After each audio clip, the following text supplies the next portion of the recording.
because you guys aren't doing your job. And why aren't you doing your job? Just a little reluctant to make them feel how we feel. You do not want to treat them the way people who look like this have treated you.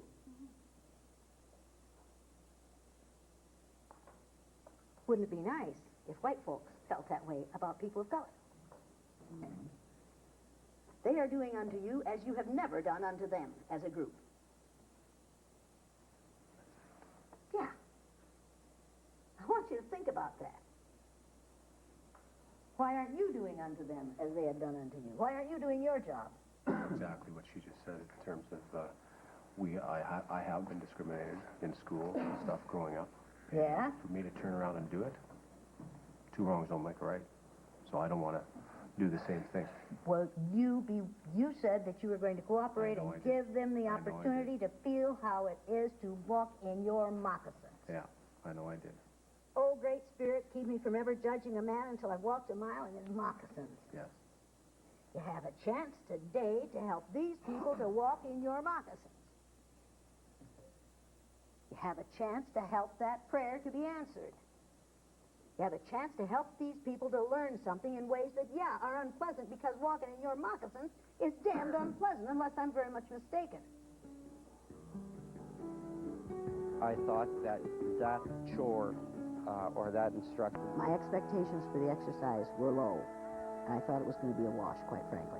I thought we weren't going to get the responses that white folks need to see in order to really relate to what's happening. I didn't have to worry. Jolly boy? Are you a blue-eyed boy? I don't see myself or think of myself as a blue-eyed boy. Oh, give a continental damn. Why don't you see yourself as a blue-eyed boy? Why is that so hard for you? Oh, my God. How you see me, I don't see myself as being... You have blue eyes and you're a boy. That makes you a blue-eyed boy. I guess I'm just wondering why it's so difficult for you to be honest. When you say,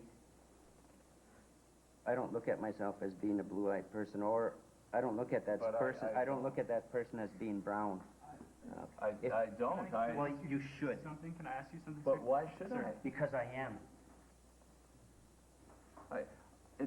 It's not really, I'm not saying... You can't even acknowledge the fact, or don't want to acknowledge the fact that I'm an Indian. You see me as you see everybody else, and that alone is insulting and patronizing. And Joe tried to explain with his academic learning that trying to convince us that he doesn't feel superior to us. Color doesn't mean anything to you, Steve. But that's you're making assumptions about a person that you've never met. I'm making assumptions based on your comments and your actions. Wait, listen to what he just said. You're accusing him of making assumptions about people he's never met before. About a person he's never met before.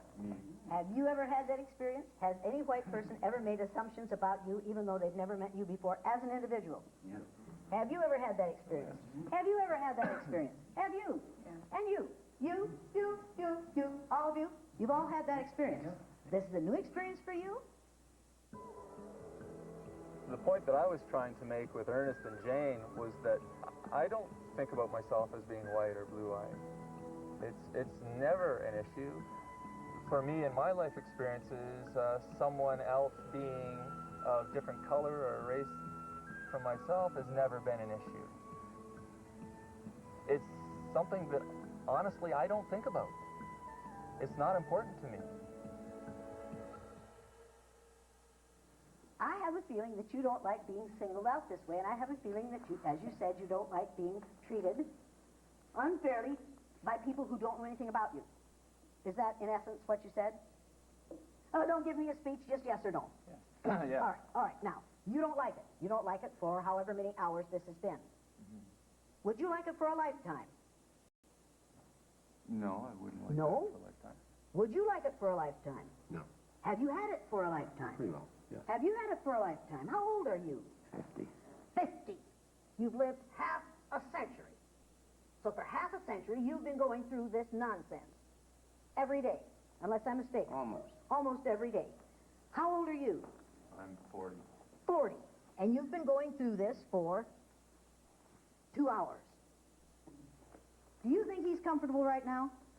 I don't believe so. Oh, I don't believe so. Would it be difficult to be comfortable in this situation? I find it uncomfortable. Why do you find it uncomfortable?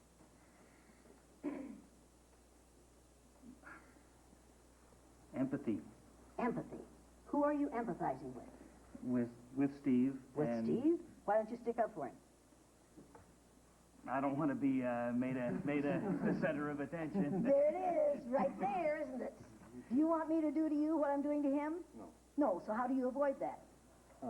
Answer quickly. Answer the questions, answer them quickly, maintain a low profile, and learn to conform. Be a good bluey. Because as long as I'm doing this to him, I'm not doing it to you. Now, if this group of blue-eyed people won't stick up for their own, in this situation, then does that give you much hope for them deciding to put a stop to racism in this province? Not much hope there, is there? The only thing necessary for perpetuation of evil is for good people to do nothing. And that's what you're all doing. As long as I'm on him, I'm not on you. You, you, you, you, you, you, and you. And you're protecting your own asses. They have to go through this, but at the end of the day, they get to go home. We still have to go through this day in, day out, and so does our children. And it's hurtful when you have children that your kids, for a birthday party, kids don't come because you're Aboriginal and you're brown. And your kids take candies to school to make friends, just to make more friends. And it's not going away, but you guys can make a difference. By being on the other side of the fence, you guys get to see what it's like for one day, for a few hours. But we live with it day in, day out. Some of my family members say things that are completely bigoted. Some of my friends, I don't want to be around them when someone of First Nations walks into the room or the restaurant because you know they're going to make a comment. I have been in situations before where I've kept my mouth shut. It's going to be hard to stand up for people and say, don't say that or don't do that to this person, but I have to.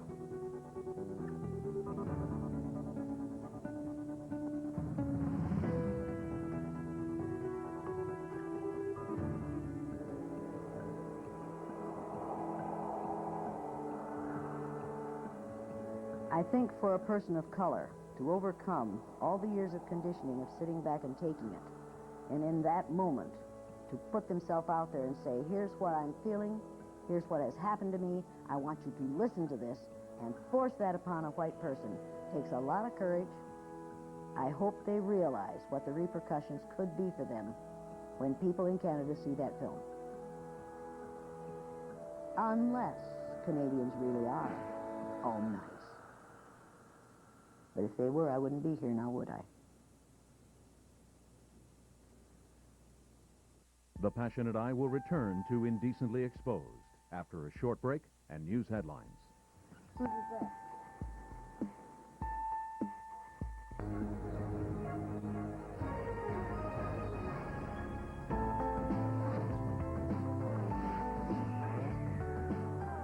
The Passionate Eye now continues with Indecently Exposed, There's no way you can win here. an explosive, reality-based documentary.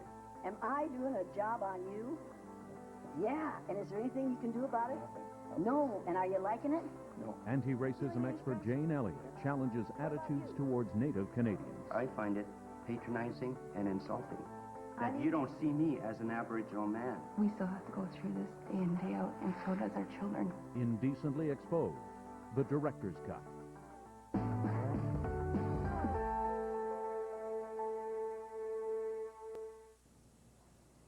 How many of you blueies believe in do unto others as you would have others do unto you?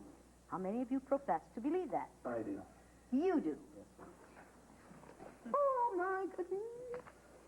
Now, then I guess that the way you as a group have treated or have allowed other people to treat people of color is the way you want to be treated.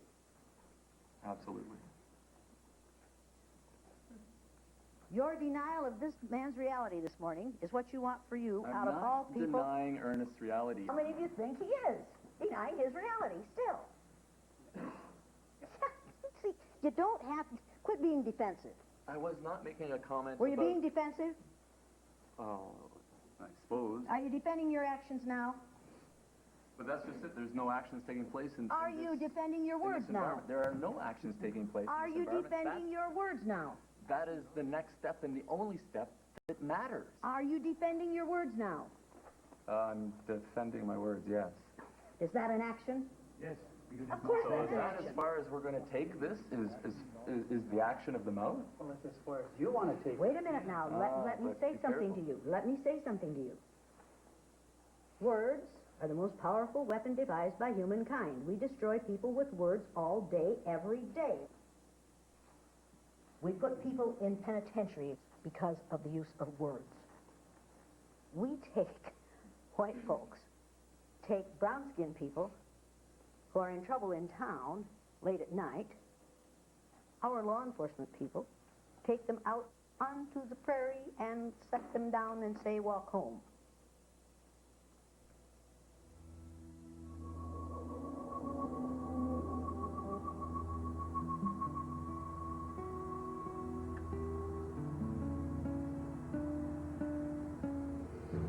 We put our hope and trust in our politicians to deal with things like that, to deal with accusations of Saskatoon police picking up drunk Aboriginal people and dropping them off to freeze to death.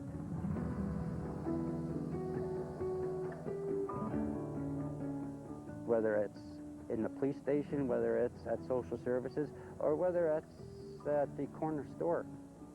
I keep saying this, racism is alive and well in this community, and that's a cold hard fact.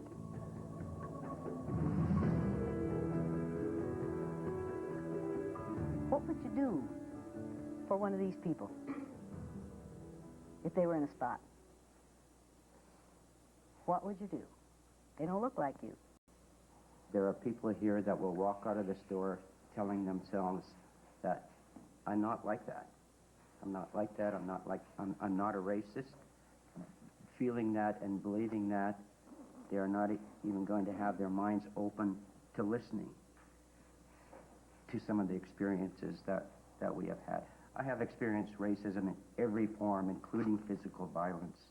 And the worst thing that an individual can do is, I would rather know that a person is racist and shows it than a person who denies it and does nothing. I went in with an idea of myself being very liberal, open-minded, able to step back and see the situation from another person's perspective, to be able to walk a mile in their shoes. For me, that really changed my perspective and made me realize some of the little subtle things that I had done that I never really thought about and I never really concerned myself with are now front and center. I mean, little things mean the world. The items on this test are taken out of the First Nation and Indian experience. Obviously, since you blueies know everything about everything, particularly Joe, you will be able to pass this test. But it amazes me that children of color succeed, because if you constantly put the kinds of obstacles in their paths that we do, they must have tremendous skill, tremendous ability, tremendous characters to be able to succeed in spite of what we do to them. And I can't understand how any white child ever fails. For a white male to fail, he's got to really work at it, because the system is set up for him to succeed. All right, people, let's correct these tests. Michelle, what's your score? 20. 20? 20 out of 20? Woohoo! Who has Joe's paper? I do. What do you get? 6. You're not serious. Wait, this says Joe. You're serious about it saying Joe, aren't you? And he did only get 6 right?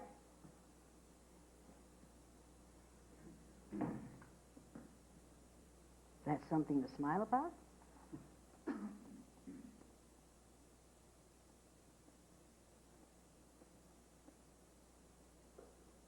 This is called indecent exposure. You are indecently exposing yourself. Go get your paper. Don't you dare! How many people in your country, how many of the dropouts are brown-skinned people? A very high percent. That's an issue right now. A very high percent of them are dropouts. There's no such thing as a dropout. Those are forced outs. If you make the situation uncomfortable enough, people will refuse to tolerate it and they will leave. And then we say, see, they don't value education. Whose is that? Jeff. There are no answers on that paper? So give me a 0 out of 20.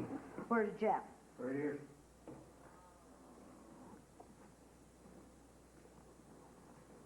Why are there no answers on that paper? Because I don't know any of the answers. Did you even read all those items? I did? And you didn't know any of those answers? Nope. Sorry to say I didn't. You just gave up. Isidore, tell him, in your language, what he should have done instead of just giving up. Metene, emi o sikuma. Ko kia. Uma ka tutaman. Mo kuisk. What you should have done is tried harder to understand what we're doing here. If you don't care about the people, then you'll never learn. So the bottom line is, we just don't care about those who are in the minority groups. If we cared, we'd know and respect some of your customs. Mm-hmm. If we cared, you would not be on reserve. And that's one of the things that always bothers me. And I guess as long as we have that kind of a system, nothing will ever change. That's the reality you live in. That's the reality I live in. Thank you for sharing that. Everybody, turn to the next sheet of paper on your tablet.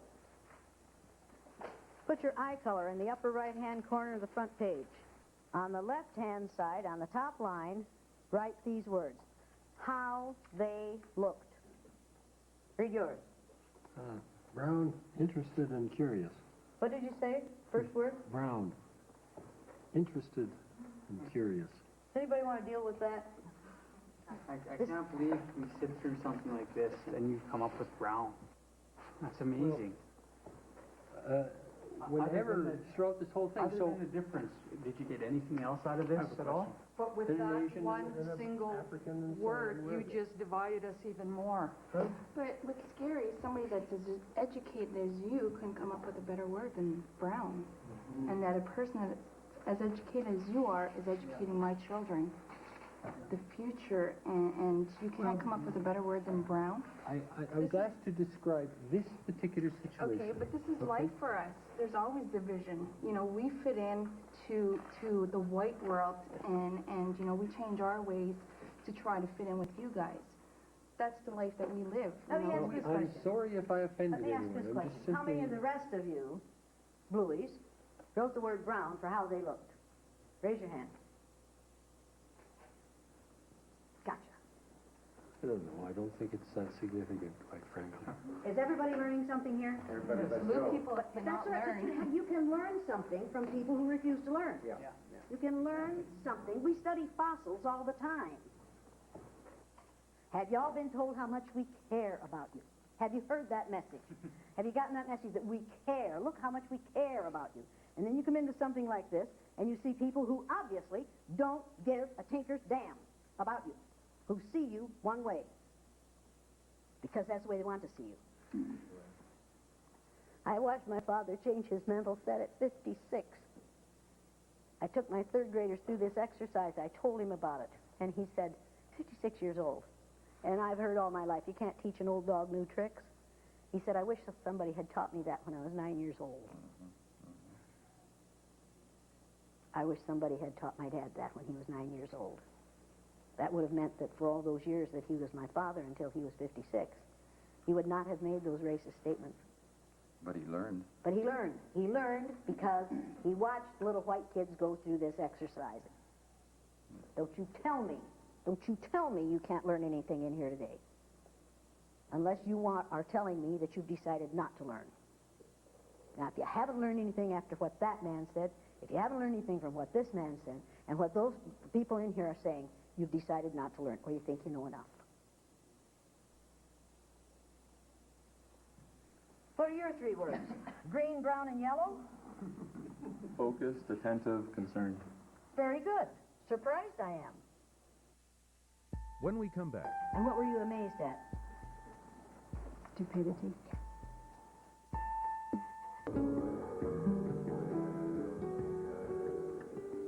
Leave 2 lines under your 3rd word. And on the next line, write, how I felt. I felt sorry for some of them who are really feeling bad. Mm-hmm. And I hope, things will change now that they've experienced this. Okay, read yours. Hurt, amused, and amazed. What were you hurt by? Just memories from my own life.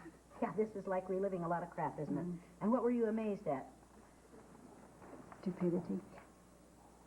Yeah, in folks who are educated. Mm-hmm. Read yours. Overwhelmed, sick, and guilty. Give up guilt. Now, people, this is not about guilt. This is about responsibility. This is not about guilt. This is about responsibility. Read yours. I felt embarrassed, I felt insignificant, and I felt indignant. Yeah, what were you embarrassed about? I was embarrassed that people can feel this way about their fellow countrymen, people that we grew up with in society. I was embarrassed. And then that emotion carried on to things that I've said, things that I've felt, things that my friends have said, things that teachers have said in school, politicians, the whole country. The emotion just expanded the more I thought about it. Did you learn anything? Damn right I learned a whole bunch. Was this a good experience for you? Yes, yes it was. Is it going to change the way you behave? Yes, yes it will. Yeah, who's responsible for that? You and I. You are. Because everybody in here heard the same things. But not everybody in here reacted the same way.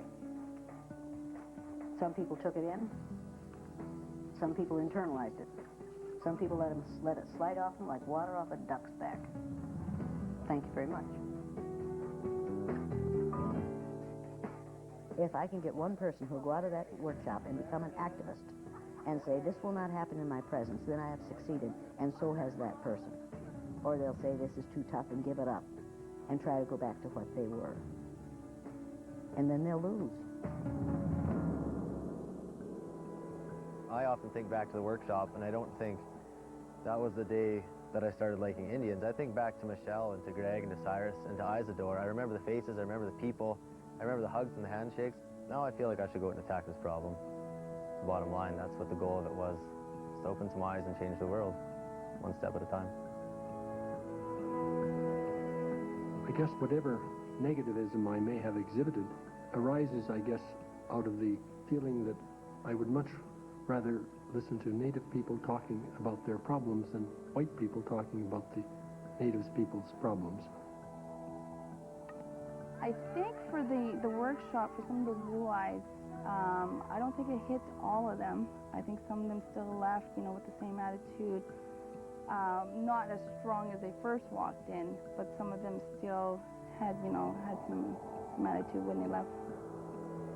I was trying very hard to be a good listener. It's something that I've recognized in myself that it's a quality I want to expand on. Boy, oh boy, it was a great exercise in this workshop for me to start to become a better listener. And that's one thing I'm going to remember fondly. My views as a whole didn't change because racism is out there, and it will continue to be out there because of ignorance. But I certainly came away from there a little more encouraged, knowing that there are people willing to learn.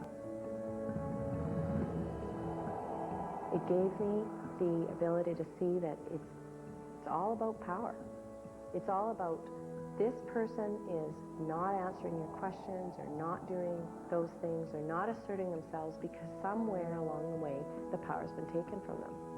And so I feel like I'm more empowered to help people with that, particularly in my own classroom. This type of enlightenment and knowledge spreads rather quickly, and it gives hope to some, it gives strength to others, and it challenges everybody to take a look at themselves and how they walk and talk in their daily lives.